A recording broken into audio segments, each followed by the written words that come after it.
Alan, we're on again. Introduce yourself for me, please. My name is Alan Rubaha. I'm Director of Physical Plant here at Wesleyan University. Great. So you spent a lot of time telling me about the microgrid here on campus. If the power grid goes down, what's your solution?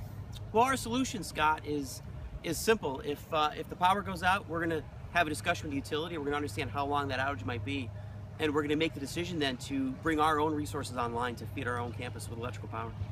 So I've read this term islanding. Is that what you're saying? You actually island, you totally cut yourself off from the power grid? We would do that. We would actually pull out the breakers that connect us to the utility, and we would start our own generation resources on campus.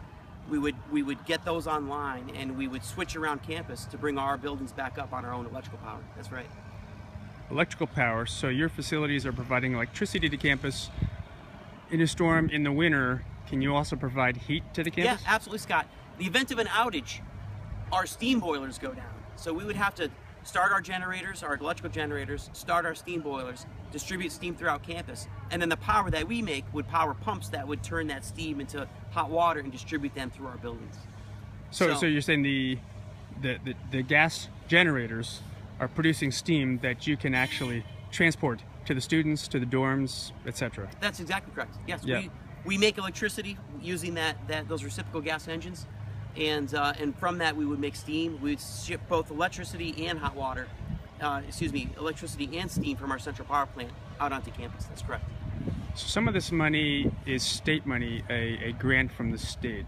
What did that enable you to do? Well, the grant from the state was critical to us. What it enabled us to do was connect our Freeman Athletic Center, which is about 300,000 square feet.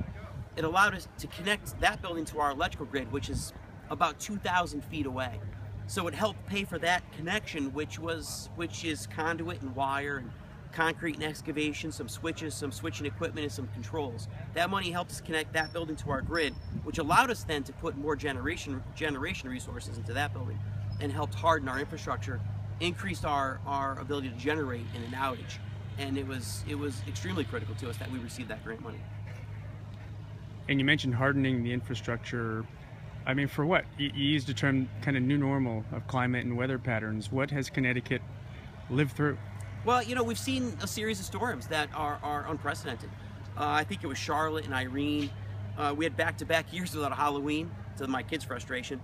And we lost power in 2011, which was unprecedented. And people with institutional memories that go back decades had never seen a storm that powerful. You're not talking about like one day. I'm talking about this main campus, 3 days.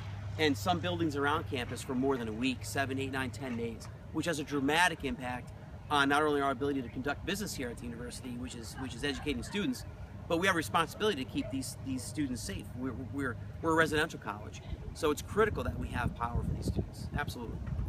And finally, is this part of a broader conversation about distributed power generation in general? Is there a broader conversation, a broader thing going on where there's more interest, there's more investment being made in more generation kind of locally instead of at central power plants? Yeah, that's an excellent question. There's actually, the industry is in a discussion, right? I think the world's in a discussion about energy. What is energy going to look like 10 years from now, 20 years from now, 50 years from now, 100 years from now? I think we're at one point in the road, but there's no question, I think, looking forward, that distributed generation and independent distribution is going to be a solution to our energy needs. It will allow us, en masse, to take advantage of technologies as they become available. With the distribution in place like we have, we can take advantage of technologies as they may appear, or as they may come on, as they may be technically feasible. For example, we're going to add 750 kW solar to our campus. And that's because we have this infrastructure in place. That's because our buildings are interconnected to a centralized distribution point on our own campus. It's a very powerful concept. And is this technology that, 100 years ago when this centralized power grid architecture kind of came about in the US, did today's technology not exist then?